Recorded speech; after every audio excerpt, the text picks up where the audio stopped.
எல்லாருக்கும் வணக்கம். இன்றைக்கி ஃப்ரெண்ட்லி குக் சேனலில் தார்னிஸ் கிச்சனில் வெஜிடபிள் சீஸ் ஆம்லேட் எப்படி செய்கிறதுன்னு பார்க்கலாம். இதுக்கு தேவையான பொருட்கள் cheese, butter, onion, tomato, spring onion. நான் 3 கலரில் குடைமிளகாய் எடுத்திருக்கேன். அது கூடவே 2 எக்கு.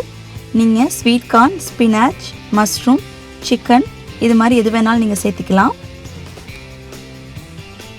2 எக்கு எடுத்து இந்த மாதிரி உடைச்சி பவுலில் சேர்த்துக்கோங்க. ஒரு ஃபோர்க்கு இல்லாட்டி விஸ்கு வச்சு நல்லா மிக்ஸ் பண்ணிக்கோங்க. இந்த முட்டைக்கு தேவையான அளவு சால்ட்டும் பிளாக் பெப்பரும் சேர்த்துக்கலாம். சேர்த்துட்டு ஒரு தடவை நல்லா மிக்ஸ் பண்ணிக்கோங்க. அடுத்து ஒரு பேன் அடுப்பில் வச்சு சூடானதுக்கப்புறம் 1 டேபிள் ஸ்பூன் அளவுக்கு வெண்ணெய் சேர்த்துக்கிறேன். வெண்ணெய் நல்லா உருகினதுக்கப்புறம் கட் பண்ணி வச்சுருக்கிற ஆனியன், தக்காளி, இது எதுவுமே அளவு கிடையாது, உங்களுக்கு வேணுங்கிற அளவுக்கு நீங்கள் சேர்த்துக்கோங்க. எல்லாமே சின்னதாக கட் பண்ணிக்கோங்க. இந்த வெங்காயமும் தக்காளியும் வதங்கிறதுக்கு தேவையான அளவு உப்பு சேர்த்துக்கலாம். இது ரொம்ப வதங்க வேண்டாம், கொஞ்சம் க்ரன்ச்சியாக இருந்தால் தான் நல்லாயிருக்கும். இந்த அளவுக்கு வதங்கினா போதும். நம்ம கட் பண்ணி வச்சுருக்கிற குடைமிளகாய் இது கூட சேர்த்துக்கலாம்.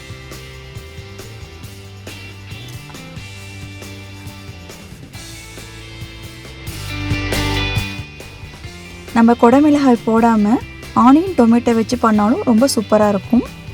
ஸ்வீட் கார்ன் இருந்தால் சேர்த்துக்கலாம்.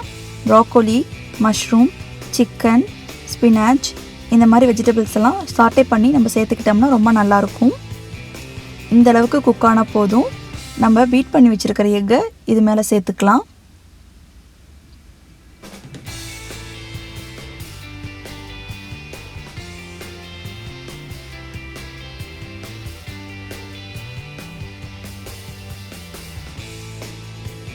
எக்கு இந்த மாதிரி மேலே ஊற்றுனதுக்கப்புறம் 2லேருந்து 3 நிமிஷம் குக் பண்ணணும். நம்ம ஒரு லிட்டை வச்சு கவர் பண்ணிக்கலாம். 2 நிமிஷம் குக் ஆனால் போதும்.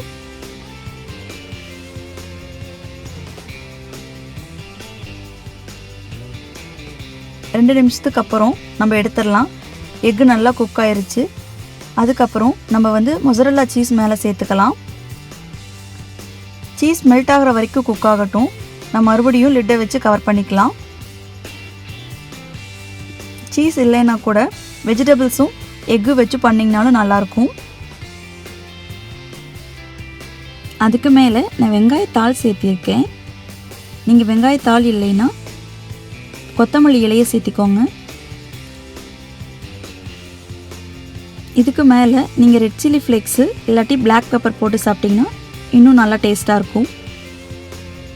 இது ஒரு ஈஸியான, ஹெல்தியான 5 நிமிஷத்தில் செய்யக்கூடிய மார்னிங் பிரேக்ஃபாஸ்ட். கண்டிப்பாக நீங்கள் இதை செஞ்சு பாருங்கள். இது கூட ஒரு டீ, காஃபி இல்லை மில்க் வச்சுக்கிட்டிங்கன்னா ரொம்ப ஹெவியாக இருக்கும். உங்கள் எல்லாத்துக்கும் இந்த ரெசிபி பிடிச்சிருக்கும்னு நினைக்கிறேன்.